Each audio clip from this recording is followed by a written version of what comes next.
কয়েকজন মিলে এক ভাগ কোরবানি দিতে পারবে কিনা, দুইজন তিনজন চারজন পাঁচজন মিলে এক ভাগ কোরবানি দিতে পারবে কিনা। প্রবাসে দেখা যায় একটা রুমে তিনজন চারজন আছে, তো কোরবানিদের দিন চারজন মিলে যায় কি করে, একটা ছাগল কিনে নিয়ে আসে, আয়না জবাই করে।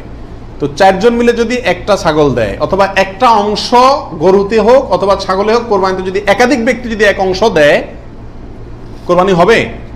হবে না।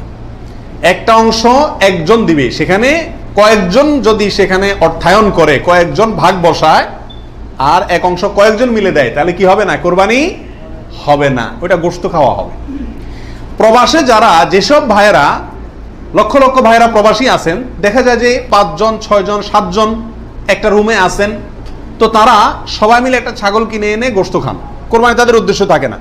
আমি তাদেরকে অনুরোধ করব যে আপনারা কেন একটা পদ্ধতি অবলম্বন করেন না, যাতে আপনাদের কোরবানির সওয়াব হবে, গোশত খাওয়া হবে। সেটা হলো এই, আপনাদের 6 জনের মধ্যে সবাই টাকাটা একজনকে মালিক বানায় দেন, যে ভাই আপনি সিনিয়র মানুষ বা আপনি বড় ভাই, আপনাকে আমরা সবাই মিলে 100 করে 500 রিয়াল দিলাম, আপনি এই টাকা দিয়ে একটা ছাগল আয়না কোরবানি করেন। উনি ওনার জন্যই কোরবানি করলো, আপনারা সবাই টাকাটা দিলেন, তাহলে আপনারা যে সহায়তা করলেন সব পেলেন কি পেলেন না? আর ওনার কোরবানিটাও হয়ে গেল, গোশতও খাওয়া হয়ে গেল, একসাথে সবগুলা পাখি এক ডিলে মারা গেল।